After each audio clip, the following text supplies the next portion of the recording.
Praise Lord, hallelujah, shalom सभी को। खुदा प्रभु यीशु मसीह में नमस्कार। हमारा खुदा प्रभु यीशु मसीह जीवित परमेश्वर, वह जीवितों का परमेश्वर है। उसका वचन जीवित है और उस वचन के द्वारा हम जीवित रहते हैं। इसके लिए प्रभु यीशु मसीह को धन्यवाद देते हैं। आइए हम दुआ करें। खुदा प्रभु यीशु मसीह, फिर एक बार इस समय में हम तेरी उपस्थिति में आते हैं। तेरे पवित्र आत्मा के द्वारा, तेरे खून के द्वारा, तेरे पवित्र नाम के द्वारा, तेरे पवित्र वचनों के द्वारा, तेरी पवित्र उपस्थिति के द्वारा तू हमको सामर्थ्य, बल और शक्ति देता है। इसके लिए धन्यवाद। आज के दिन के लिए हम तुझे धन्यवाद देते हैं। प्रभु यीशु मसीह के नाम से मांगते हैं, आमीन। दिल दे के मसीहा को।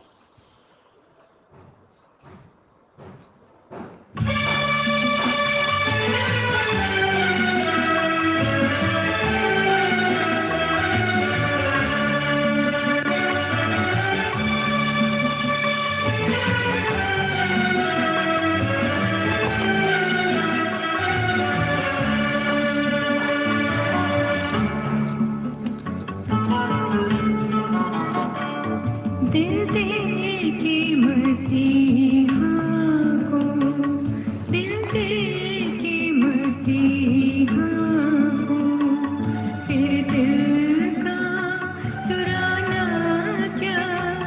दिल दे के मसीहा को, फिर दिल का चुराना क्या। जब आँख मिलाई है, जब आँख मिलाई है, फिर आँख चुराना क्या। दिल दे के मसीहा को।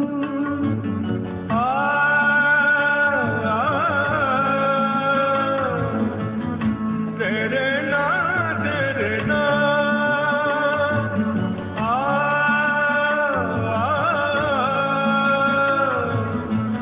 तेरे ना तेरे ना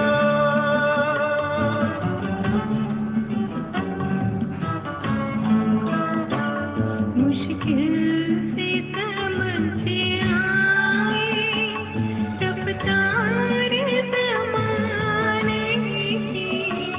मुश्किल से समझ आए रफ्तार ज़माने की। जाने हुए दुश्मन की, जाने हुए दुश्मन की, फिर बात में आना क्या। दिल दे के मसीहा को।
जब कट गई जंजीरें फिर कैद में आना क्या दिल दे के मसीहा को फिर दिल का चुराना क्या जब आँख मिलाई है जब आँख मिलाई है फिर आँख चुराना क्या दिल दे के मसीहा को दिल दे के मसीहा को दिल दे के मसीहा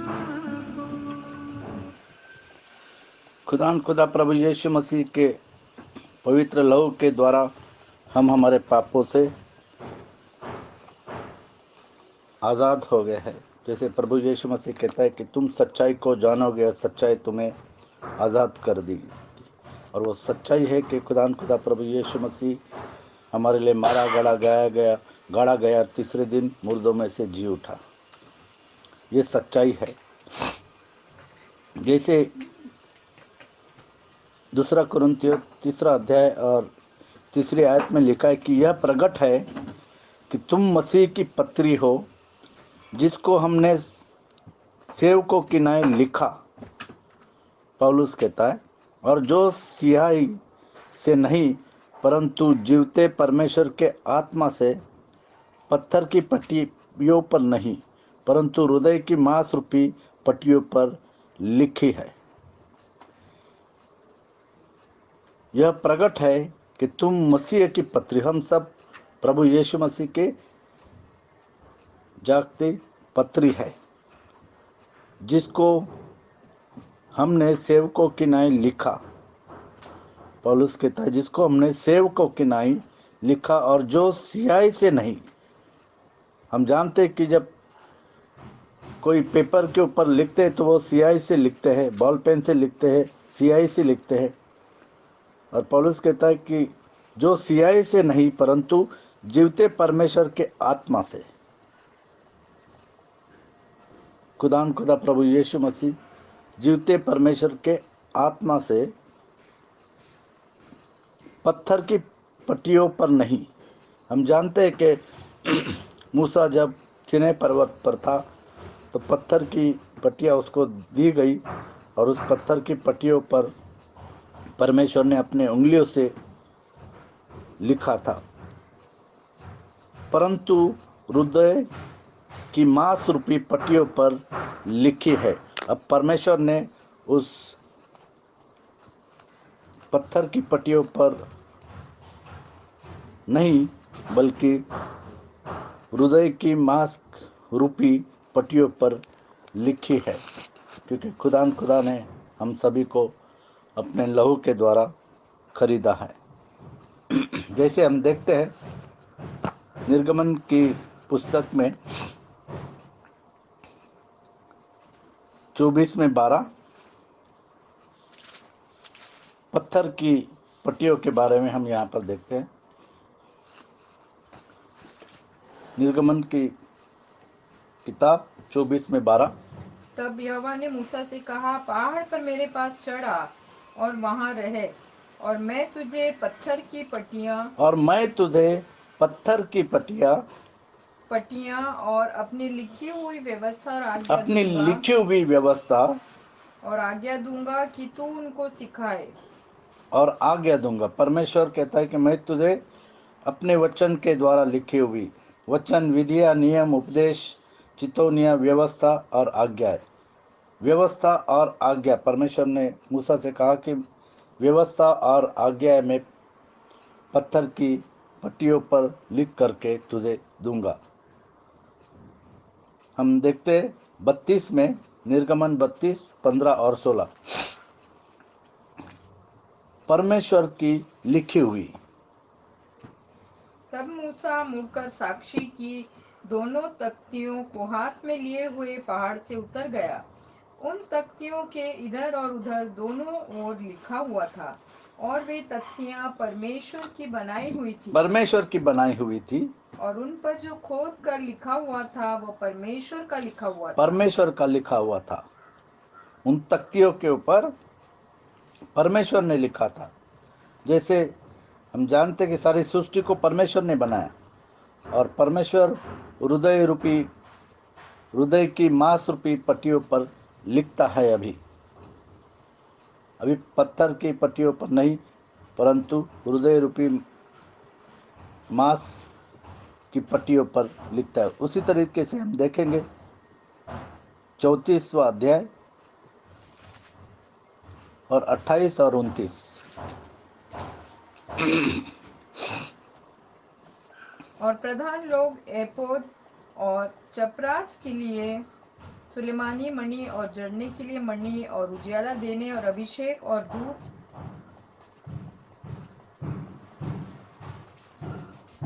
निर्गमन 34, 28 और 29। मूसा वहाँ यहोवा के संग 40 दिन और रात रहा, और तब तक न तो उसने रोटी खाई और न पानी पिया। और उसने उन तख्तियों पर वाचा के वचन अर्थात 10 आज्ञाएं लिख दी। व्यवस्था विवरण 9 में 10। परमेश्वर ने पत्थर के पट्टियों पर अपने वचन को लिख दिया। विधिया, नियम, उपदेश, चितौनिया, व्यवस्था, आज्ञा। और यहोवा ने मुझे अपने ही हाथ की लिखी हुई पत्थर अपने की हाथ की लिखी हुई, दोनों पट्टियों को परमेश्वर ने अपने हाथ से लिखा हुआ था, सौंप दिया। और वे ही वचन जिन्हें यहोवा ने पर्वत के ऊपर आग के मध्य में से सभा के दिन तुमसे कहे थे, वे सब उन पर लिखे हुए थे। और परमेश्वर ने अपने उंगलियों से उन पट्टियों पर लिखा था, जैसे 31:18 में लिखा हुआ है। उंगलियों से लिखी हुई, परमेश्वर के उंगलियों से लिखी हुई।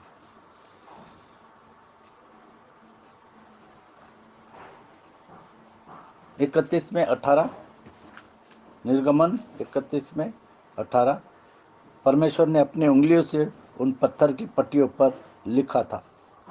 जब परमेश्वर मूसा से सिनाई पर्वत पर ऐसी बातें कर चुका, तब उसने उसको अपनी उंगलियों से लिखी हुई अपनी उंगलियों से लिखी हुई, साक्षी देने वाली अपनी उंगलियों से लिखी हुई साक्षी देने वाली पत्थर की दोनों तख्तियां दी। पत्थर की दोनों तख्तियां दी, और परमेश्वर ने अपने उंगलियों से लिखी हुई थी। हम देखते यहाँ पर परमेश्वर के उंगलियों से लिखी हुई पट्टी।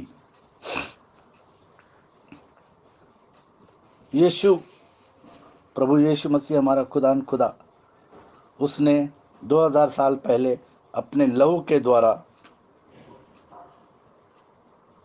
उन पट्टियों पर लिखा, और वो पट्टी जो है वो हृदय की मांस रूपी हमारी पट्टियां है। खुदा ने उस पर लिख दिया। प्रभु यीशु मसीह ने क्या लिखा? प्रकाशित वाक्य 1 और 5 से आगे। प्रकाशित वाक्य पहला अध्याय और 5 से आगे। देखो, वो बादलों के साथ आने वाला है, और हर एक आँख उसे देखेगी, वरन जिन्होंने उसे बेधा था वे भी उसे देखेंगे, और पृथ्वी के सारे कुल उसके कारण छाती पीटेंगे। हाँ, आमीन। प्रभु परमेश्वर जो है और जो था और जो आने वाला, जो है, जो था और जो आने वाला है, जो सर्वशक्तिमान है, यह कहता है कि मैं ही अल्फा और ओमेगा हूँ। मैं ही अल्फा और ओमेगा हूँ। मैं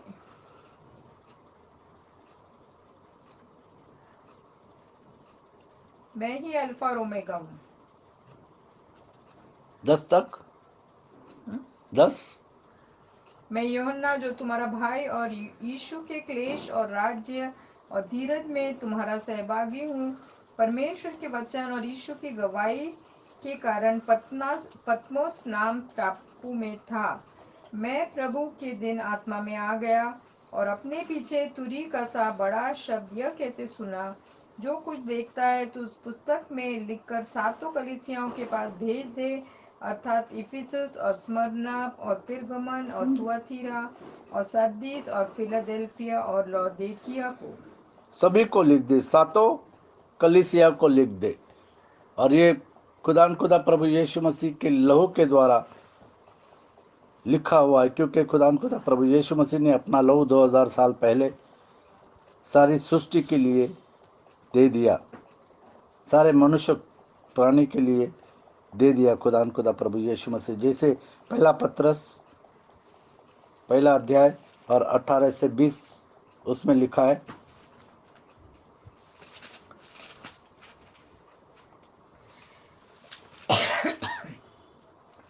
क्योंकि तुम जानते हो कि तुम्हारा निकम्मा चाल चलन जो बाप दादों से चला आता है, उससे तुम्हारा छुटकारा चांदी सोने अर्थात नाशमान वस्तुओं के द्वारा नहीं हुआ, पर निर्दोष और निष्कलंक मेमने निर्दोष और निष्कलंक मेमना अर्थात मसीह के बहुमूल्य लहू के द्वारा। खुदा प्रभु यीशु मसीह के बहुमूल्य लहू के द्वारा।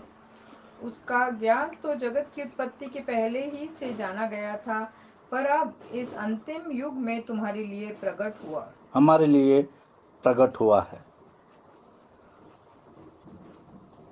कि खुदा प्रभु यीशु मसीह के लहू के द्वारा हमारे पापों की क्षमा होती है, किसी और से नहीं। इफिसियों 1:7 जैसे पहले के ज़माने में हम जानते थे कि बलि चढ़ाने पड़ते थे, लेकिन यहाँ पर जैसे यूहन्ना ने कहा, बपतिस्मा देने वाले यूहन्ना की, देखो वो मेमना जो सारे पृथ्वी का पाप लिए जाता है। इफिसियों 1:7 जैसा उसने हमें जगत की उत्पत्ति से पहले उसमें चुन लिया कि हम उसके निकट प्रेम में पवित्र और निर्दोष हों। पवित्र और निर्दोष करने के लिए खुदा प्रभु यीशु मसीह ने अपना लहू बहाया और हमको चुना। रोमियो 5:9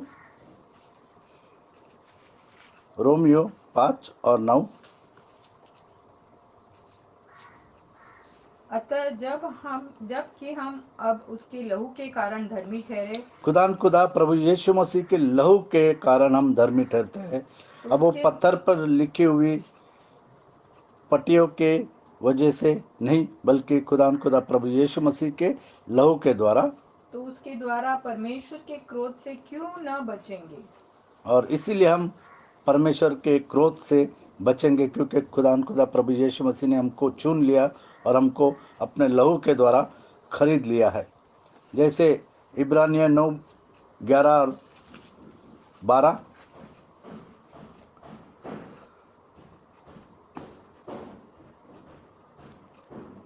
इब्रानियों की पुस्तक 9वां अध्याय और 11वां और 12वां। परंतु अब मसीह आने वाली अच्छी अच्छी वस्तुओं का महायाजक होकर आया, तो उसने और भी बड़े और सिद्ध तंबू से होकर, जो हाथ का बनाया हुआ नहीं अर्थात इस सृष्टि का नहीं, और बकरों और बछड़ों के लहू के द्वारा नहीं, बकरों और बछड़ों के लहू के द्वारा नहीं, पर अपने ही लहू के द्वारा, पर अपने ही पवित्र लहू के द्वारा एक ही बार पवित्र स्थान में प्रवेश किया, एक ही और बार पवित्र अनंत स्थान में छुटकारा प्राप्त और किया। अनंत छुटकारा, हमारे अनंत छुटकारा के लिए खुदा प्रभु यीशु मसीह ने अपना लहू बहाया। जैसे 22वीं आयत में लिखा है कि बगैर लहू के पाप की क्षमा नहीं होती। सच तो यह है कि व्यवस्था के अनुसार प्राय सब वस्तुएं लहू के द्वारा शुद्ध की जाती हैं, लहू के द्वारा शुद्ध की जाती है, और बिना लहू बहाए पापों की क्षमा नहीं। और इसीलिए हम देखते हैं कि मूसा को परमेश्वर ने किस तरीके से बताया था कि लेवी की पुस्तक 4 अध्याय और 1 से 7 कि पाप की क्षमा के लिए किस तरीके से बलिदान देना है, पशु का बलिदान। हम जानते हैं लेवी की पुस्तक 4 अध्याय और 1 से 7। फिर यहोवा ने मूसा से कहा, इस्राएलियों से यह कहे कि यदि कोई मनुष्य उन कामों में से जिनको परमेश्वर ने मना किया है, किसी काम को भूल से करके पापी हो जाए, क्योंकि मनुष्य तो पापी है, सभी ने पाप किया है, और जब वो पापी रहे तब, और यदि अभिषिक्त याजक ऐसा पाप करे जिससे प्रजा दोषी ठहरे, तो अपने पाप के कारण वह एक निर्दोष बछड़ा यहोवा को पाप बलि करके चढ़ाए। वह उस निर्दोष बछड़ा, और वो निर्दोष मेमना खुदा प्रभु यीशु मसीह है, हम जानते हैं। वह उस बछड़े को मिलाप वाले तंबू के द्वार पर यहोवा के आगे ले जाकर उसके सिर पर हाथ रखे और उस बछड़े को यहोवा के सामने बलि करे। और अभिषेक याजक बछड़े के लहू में से कुछ लेकर मिलाप वाले तंबू में ले जाए, और याजक अपनी उंगली लहू में डुबो कर और उसमें से कुछ लेकर पवित्र स्थान के बीच पर्दे के आगे यहोवा के सामने 7 बार छिड़के।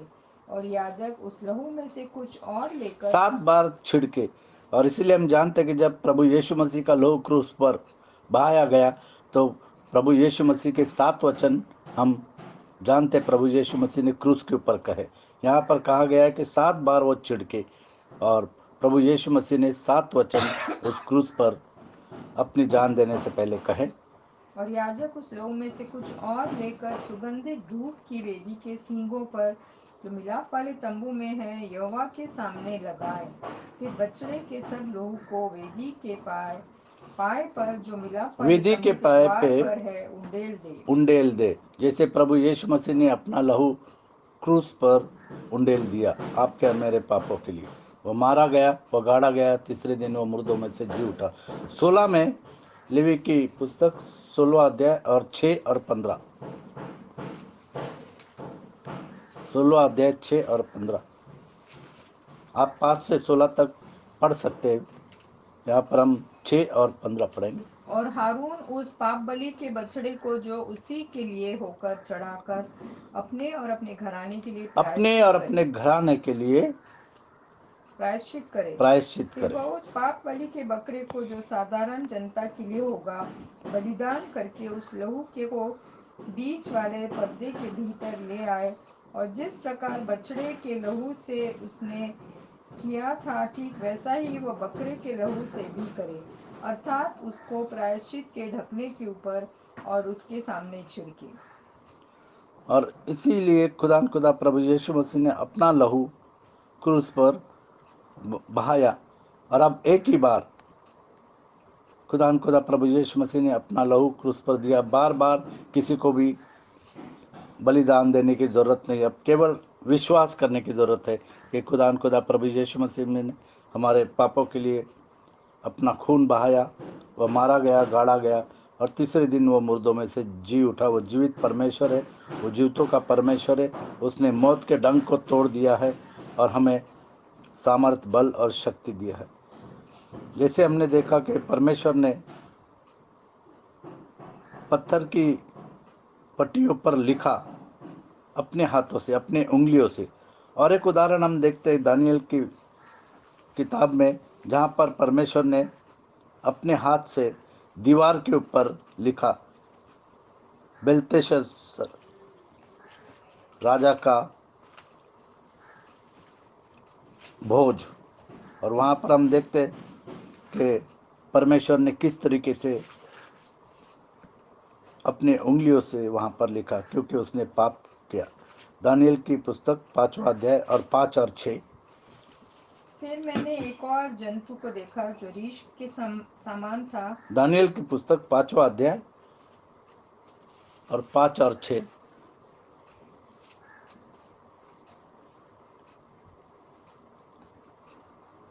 तब राजा ने ऊंचे शब्द से पुकार कर तंत्रियों, कसदियों और अन्य भावी बताने वालों को हाजिर करवाने की आज्ञा दी। तब बेबीलोन के पंडित पास आए। तब राजा उनसे कहने लगा, जो कोई वह लिखा हुआ पढ़कर उसका अर्थ मुझे समझाए, उसे बैंगनी रंग का वस्त्र और उसके गले में सोने 5 और की 6। कंठमाल। हाँ, 5 और 6।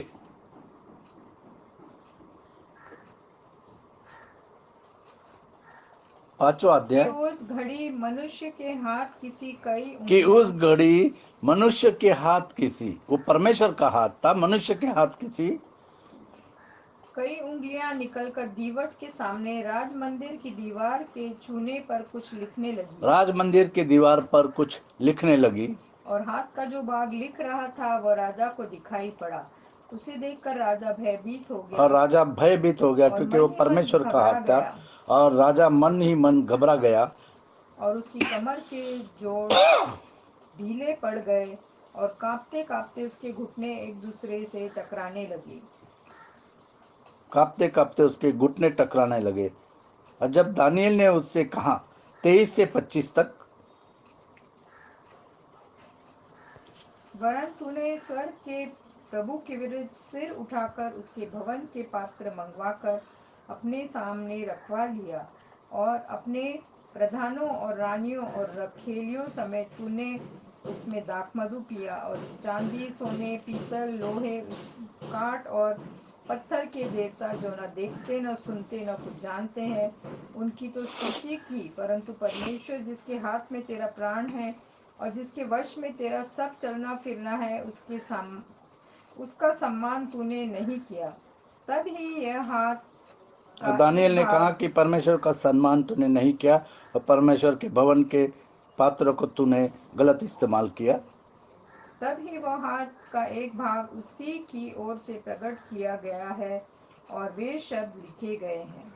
और वे शब्द लिखे गए जो मने मने तकेल उफार से 25 तक अगर हम पढ़ेंगे तो वहां जो पर शब्द लिखा, लिखे गए वे ये हैं, मने मने तकेल और ऊपर से। और उसका अर्थ भी उसने उस राजा को दे दिया और कहा कि अब तू मरेगा।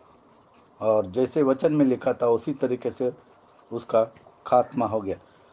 हम और एक नए करार में देखते हैं कि खुदा प्रभु यीशु मसीह अपनी उंगली से कुछ लिखता है। यूहन्ना कृत सुसमाचार पहले हम पढ़ेंगे 1:29 जैसे यूहन्ना ने कहा, यीशु को अपनी ओर आते देखकर कहा, यूहन्ना ने यीशु को अपनी ओर आते हुए देखा और कहा, देखो यह परमेश्वर का मेमना है, देखो यह परमेश्वर का मेमना है जो जगत का पाप उठा ले जो जाता है। जगत का पाप उठा ले जाता है। और वो मेमना अपने उंगली से क्या लिख रहा है हम पढ़ेंगे 8वां अध्याय और 3 से 11 तक।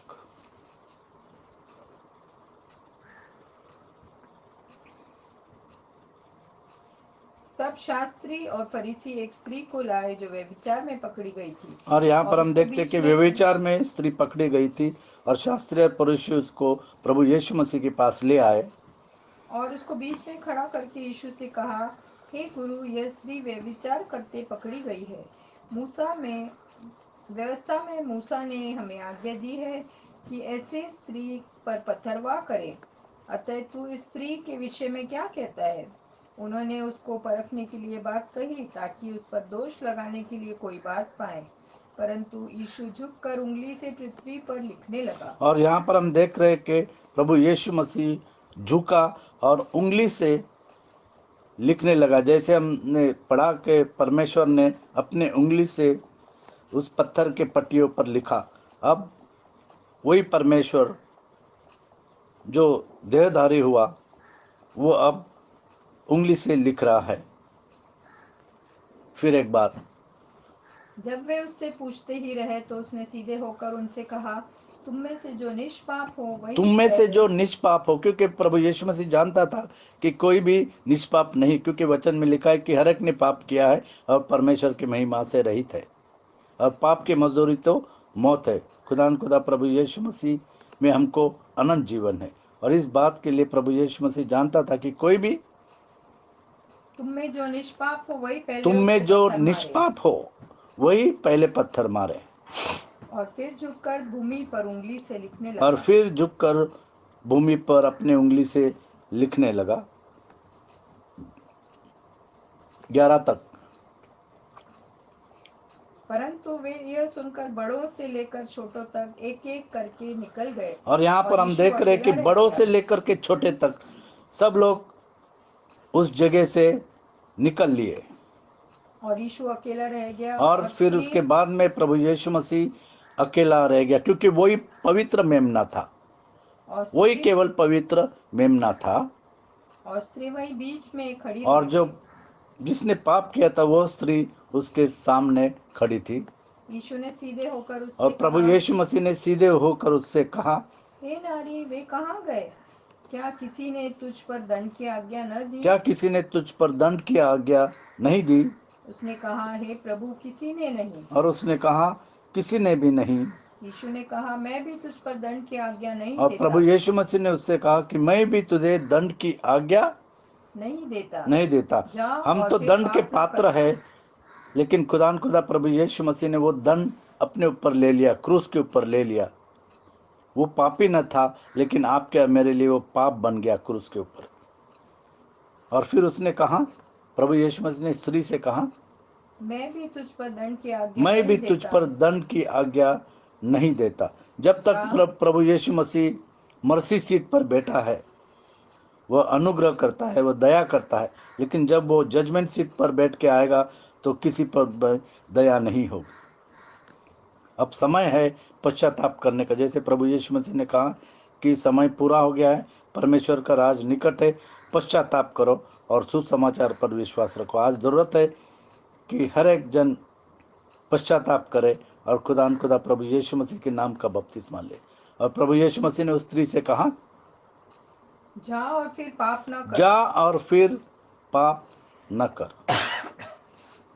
जा, मैं भी तुझे दंड नहीं देता, दंड की आज्ञा मैं नहीं देता। जा और फिर पाप न कर। आज जब हम खुदा प्रभु यीशु मसीह के लहू के द्वारा धोए जाते हैं तो फिर हम पाप न करें। ये सारे वचन, विधियां, नियम, उपदेश, चितौनियां, व्यवस्था और आज्ञा जो दी गई है, वो खुदा प्रभु यीशु मसीह ने अपने लहू के द्वारा सभी को परिपूर्ण किया। जैसे हम जानते हैं व्यवस्था के बारे में क्या लिखा है, रोमियो की पत्री 10:4। रोमियो की पत्री 10:4। क्योंकि हर एक विश्वास करने वाले के लिए क्योंकि हर एक विश्वास करने वाले के लिए धार्मिकता के निमित्त मसीह व्यवस्था का अंत है। प्रभु यीशु मसीह व्यवस्था का अंत है। तो जो भी व्यवस्था मूसा को दी गई, उसका अंत प्रभु यीशु मसीह है। उस व्यवस्था का अंत प्रभु यीशु मसीह है। उसी तरीके से आज्ञाओं के बारे में हम देखेंगे, प्रेरितों के काम 5:29। वचन देहधारी हो गया और वह वचन खुदा प्रभु यीशु मसीह है। हम जानते हैं वचन, विधिया, नियम, उपदेश, चितौनियां, व्यवस्था और आज्ञा है। 5:29। तब पतरस और अन्य प्रेरितों ने उत्तर दिया, मनुष्यों की आज्ञा से बढ़कर परमेश्वर की आज्ञा का पालन करना ही हमारा कर्तव्य है। मनुष्य की आज्ञा से बढ़कर परमेश्वर की आज्ञा मानना। और परमेश्वर की आज्ञा क्या है कि खुदा प्रभु यीशु मसीह के नाम से बपतिस्मा लो। जिन्होंने प्रभु यीशु मसीह के नाम से बपतिस्मा नहीं लिया, उनको ज़रूरत है कि वो प्रभु यीशु मसीह के नाम का बपतिस्मा ले और अपने पापों को धो डाले। खुदा ने उन पत्थर की पटरियों पर लिखा, और आज खुदा प्रभु यीशु मसीह जैसे 2 कुरिन्थियों 3 अध्याय और 1-3। क्या हम फिर अपनी बड़ाई करने लगे, या हमें अन्य लोगों के समान सिफारिश की पत्रियां तुम्हारे पास लानी या तुमसे लेनी है? हमारी पत्री तुम ही हो, जो हमारे हृदयों पर लिखी हुई है और उसे सब मनुष्य पहचानते और पढ़ते हैं।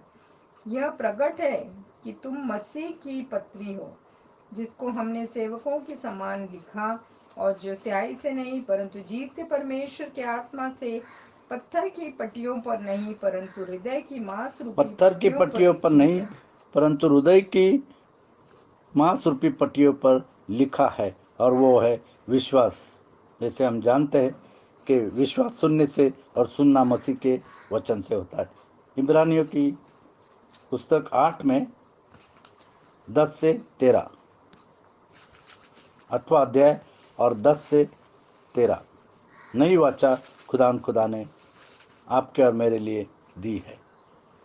फिर प्रभु कहता है कि जो वाचा मैं उन दिनों के बाद इज़राइल के घराने के साथ बांधूंगा वह यह है कि मैं अपनी व्यवस्था को उनके मनों में डालूंगा मैं अपनी व्यवस्था को उनके मनों में डाल दूंगा और उसे उनके हृदयों पर लिखूंगा और उनके हृदयों पर लिखूंगा और मैं उनका परमेश्वर ठहरूंगा और मैं उनका परमेश्वर ठहरूंगा और वे मेरे लोग होंगे और वे मेरे लोग होंगे और हर एक अपने देश वालों को और हर एक अपने देश वालों को और अपने भाई को यह शिक्षा न देगा कि तू प्रभु को पहचान, क्योंकि छोटे से बड़े तक सब मुझे जान लेंगे। सब लोग यीशु मसीह को जान लेंगे।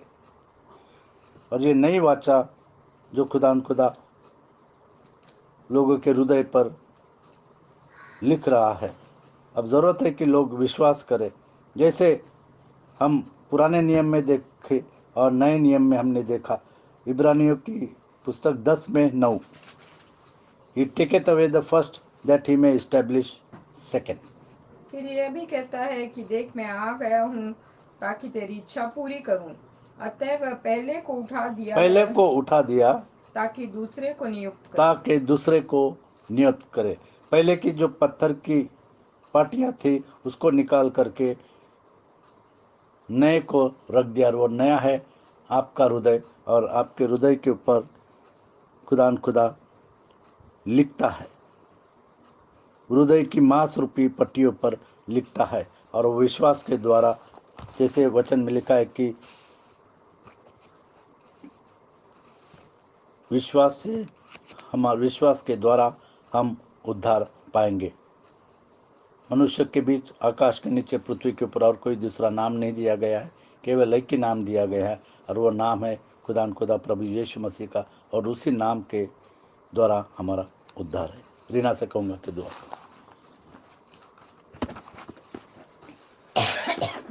धन्यवाद।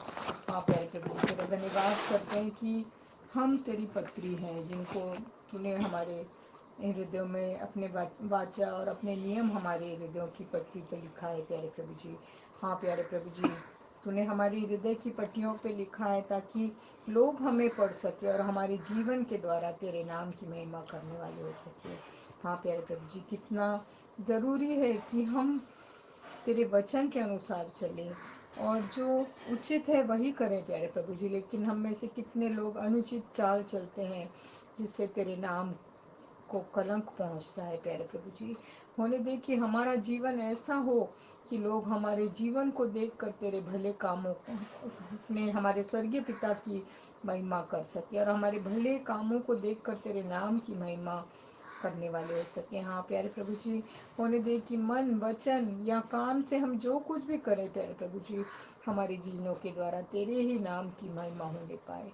हाँ प्यारे प्रभु जी, जब हम तेरे बच्चे हो जाते हैं, जिन्होंने तुझ पर विश्वास किया वे ही तेरे पुत्र और पुत्रियां। हाँ प्यारे प्रभु जी, लिखा है जितने तेरे आत्मा के चलाए चलते हैं वे ही तेरे पुत्र और पुत्रियां हैं। होने दे प्यारे प्रभु जी, हम आत्मा के अनुसार चलने वाले हो सके, वचन को जान सके और तेरे नाम का बपतिस्मा लेकर अपने पापों को धो करके तेरे पीछे आत्मा और सच्चाई से चल सके, ताकि हमारे जीवनों के द्वारा केवल तेरे और तेरे ही नाम की महिमा होने पाए। हाँ प्यारे प्रभु जी, हम में से हर एक के साथ हो, हमसे जाने अनजाने में जो भी गलती हुई हमको तू माफ कर, ताकि लोग हमारे कामों के द्वारा तेरे नाम की महिमा करने वाले हो सकें। हाँ प्यारे प्रभु जी, हमारी जो भी गलती को तूने माफ़ कर दिया प्यारे प्रभु जी, हम धन्यवाद करते और होने दे कि हम ज्योति की संतान की नाई चलने वाले हो सके और तेरे नाम की महिमा करने वाले हो सके और सचमुच में हम यीशु मसीह के चलते फिरते पत्री हो प्यारे प्रभु जी, जिन्हें लोग देखकर सचमुच में कह सके कि ये परमेश्वर के लोग हैं, ये यीशु मसीह के लोग हैं। जैसे अंताकिया में लोग जब यीशु मसीह के चेले चलते थे तो उनको क्रिश्चियंस कहा गया, क्यों मसीह कहा गया, क्योंकि वे यीशु मसीह के अनुयायी थे और यीशु मसीह के समान चलते थे। होने दे कि लोग हमारे जीवन के भी द्वारा भी तेरे नाम की महिमा करने वाले हो सके। सारी बातों के लिए तेरा धन्यवाद करते हैं कि तू अपने वचनों के द्वारा हमसे बोलता और बातचीत करता है। होने दे कि हम वचन को केवल सुनने वाले न बने परंतु उसके अनुसार चलने वाले हो सके। सारी बातों के लिए धन्यवाद करते हुए और सारी आशीषों के लिए धन्यवाद करते हुए छोटी सी विनती को यीशु मसीह के महान पवित्र और शक्तिशाली नाम में मांगती हूँ, सुनो कबूल करो। आमीन। आमीन। खुदा प्रभु यीशु मसीह पत्थर की पट्टियों पर नहीं बल्कि आपके हृदय के मांस रूपी पट्टियों पर अपने वचन को लिखे। खुदा आपको आशीषित करे।